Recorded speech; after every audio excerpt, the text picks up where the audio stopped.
So, let's go through the answers. Okay. Who replied to the letter? And what was the designation of this person in the company? So it's Josephine Wong, operations manager. So she's in charge of the operation of the company.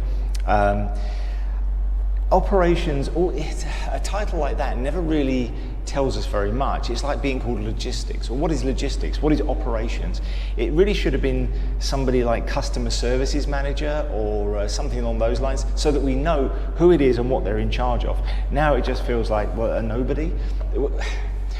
Titles like these are usually made up to give to people who are pretty useless. And there's a common thing in business, and I know you understand, where people are promoted into incompetence. And that's true of managers. Most middle managers, 70% of them cause more problems than they fix. And that's an official statistic, because what happens is you get promoted up. It's like, I've been offered head of English 3 times, and every time I've rejected it. So I've been offered a promotion that I can't do. I don't want to do it. I have no interest in managing people. I have no interest in doing paperwork and all that kind of stuff, going to meetings all the time. I don't want to do that. I want to do this. So what would have happened is I would have been promoted to head of English, and then I wouldn't have been promoted again because I was no good at it. So they would have said, oh yeah, can't promote him, he's not much good. So I would have stayed there as head of English. I never would have gone back. I would have stayed in a job that I wasn't really much good at. And that's how things happen. So you're promoted into incompetence, and also they find people like this useless, meaningless jobs to do. So how long did the sender of the letter of response take to reply? So the original one was 5th of June, sorry, my mistake. It was sent on 1st of June, so the 5th, 4 days later, allowing for the post to arrive. That's actually pretty impressive. The post is going to take at least a day, maybe 2. So yeah, to get this back on the 5th, it's pretty good.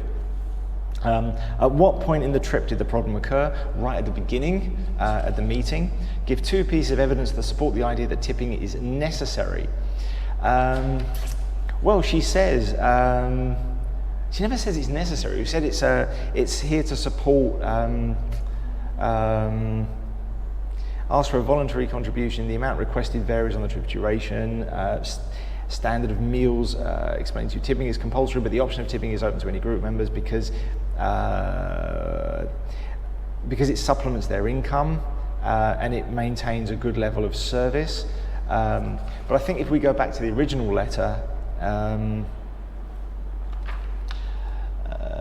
she gives more information about why tipping should be necessary.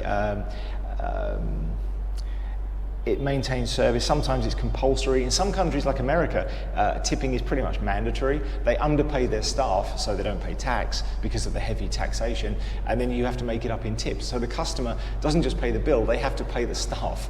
It makes no sense. It's a terrible system. So I'm going to have to skip that because I don't think there is any evidence.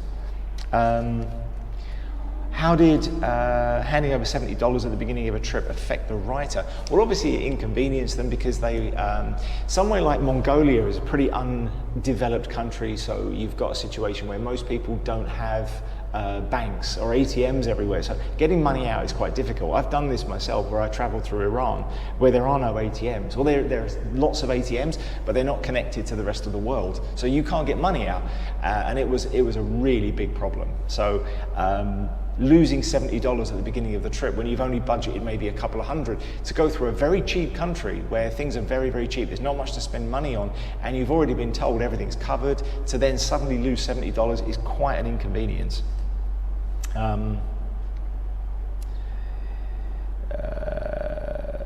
Give 2 reasons the writer provided for including the cost of tipping in the price of the trip, so that it's more open and honest, so that we know how much to budget for, and for convenience, so they don't have to carry any money or withdraw money themselves. Why did the writer not want to know what tip is expected for each service in each country? Because it's simply not their job to know. This is somebody else's job. This is something that other people should be doing for them.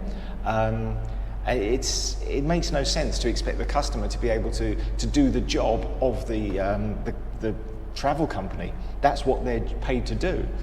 The company admitted to being at fault. There's two ways in which they did this. They admitted that their customer services people on the phone didn't know the problem, and that they took down the information from their own brochures and forgot to put it in. Under what circumstances can their leaders refuse to give tips? If the service is extremely bad.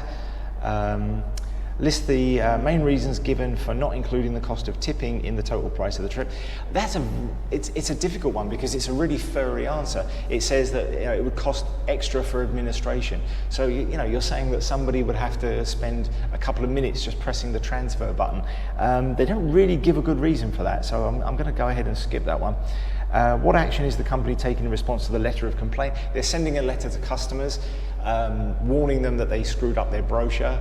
I don't think that's enough. Explain the meaning of these words in your own words. Mandatory means you don't have a choice. Insecure is not feeling comfortable, not feeling like you're safe. Assumed means make a reasonable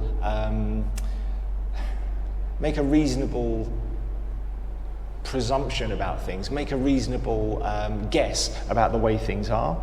Unsuspecting means that you don't see it coming. Convenience is when everything is nicely laid out for you. Distributed is shared out. Documentation is paperwork of any kind. And hesitate means to pause, to take a moment to think about things for yourself. So overall, I still feel that the answer for this isn't suitable. I don't think it goes far enough. I'd be interested to hear your answers for that. So we've got reading for ideas. Do you think the writer received a satisfactory reply to the letter? Give a reason. So what I'm going to do is I'm going to put that into Google Class as a question, and we'll answer it, and we'll have a discussion about that in the actual classroom. So back to Real Jack.